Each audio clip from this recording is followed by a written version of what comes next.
Church family, I just wanted to do a quick update to let you know about some of the ministries and what's taking place here at First Baptist Church amidst the coronavirus pandemic. First, I want to tell you how blessed I am to be a part of a church family like ours. I've been so excited to hear the incredible ways that you have been reaching out to one another in love and continuing to serve one another in spite of the crisis that we are amidst.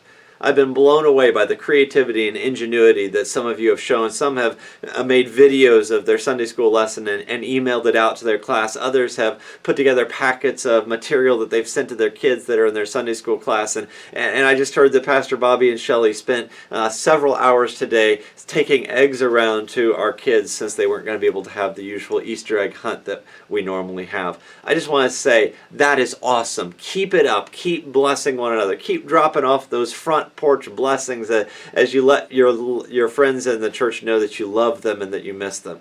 And I want to let you know that through your generous giving, we've already been able to help some of the families in our church who have been struggling financially because they've been temporarily laid off.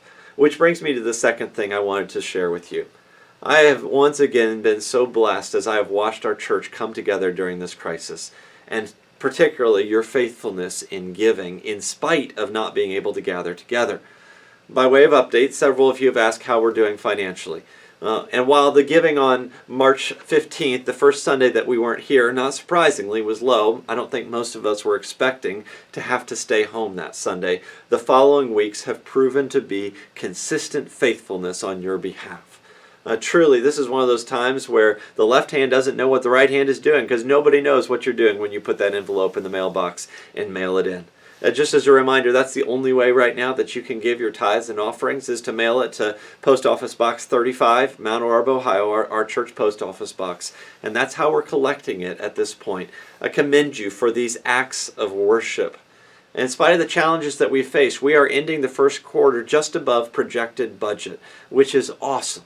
And I want to urge you to continue to faithfully give sacrificially during this time, because we will have a continued increase of needs within our church body. And I want to remind you that our Deacons Benevolence Fund is funded entirely as a percentage of general fund giving. And so it's dependent upon you giving to our church's general fund so that we can help one another out as needs arise.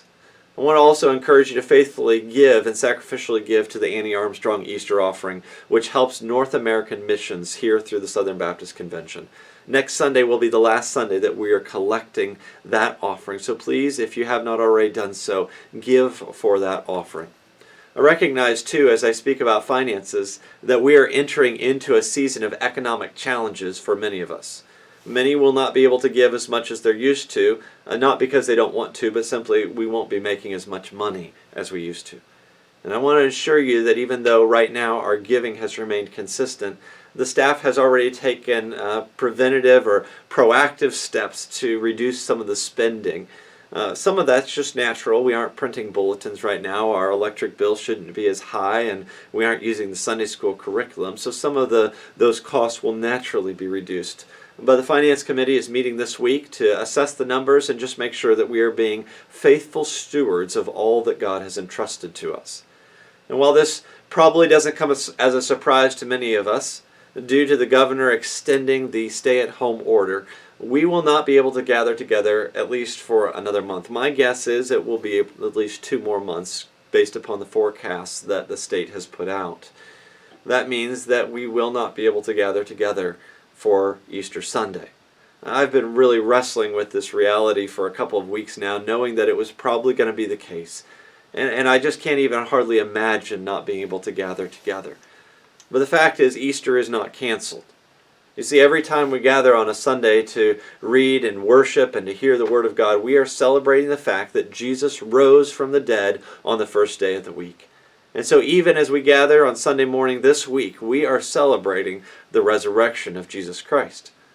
But in light of the fact that we won't be able to have our normal resurrection celebration, I'm proposing two things. First of all, next Sunday, on Easter Sunday, treat it like you would another Easter. If you were planning on getting dressed up and doing family pictures, please do that. Send us a picture of your family dressed up and celebrating Easter. Or better yet, send us a video of your family wishing the church family a happy Easter. If you could send that to me no later than 9:30 a.m. on Easter Sunday, if you just email it to me, jonathan@fbcmountorab.org. I'll be compiling those to share during the prelude of our service between 10:45 and 11 so that we can see and hear from one another as a church body. Secondly, I'm proposing we're not canceling Easter, but we might be postponing our celebration of it.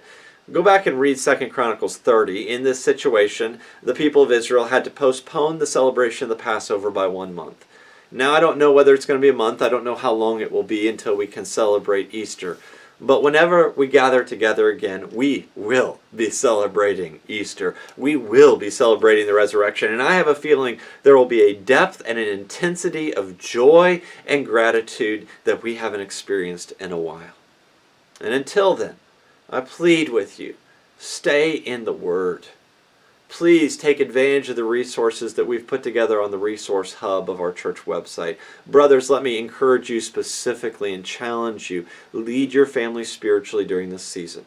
Take advantage of the Sunday school hour to gather them together. Let's read the scriptures together, study it together, talk about it, pray about it, sing some songs together. Again, there are tons of resources for you on our website.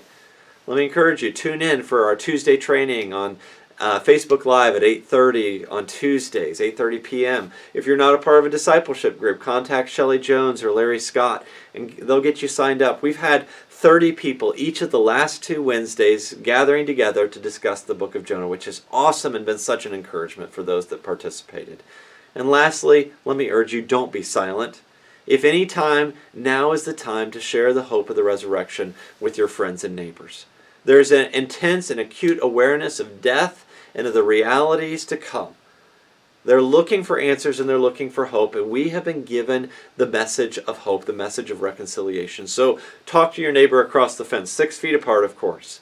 Write a letter to somebody to let them know the hope that you have, the gospel message. Invite your friends and family to join with you on Facebook or YouTube or our website to participate in one of our services. But however you do it, don't be silent. Tell somebody about your faith in Jesus Christ. I love you all. I so miss you. And I look forward to worshiping with you tomorrow.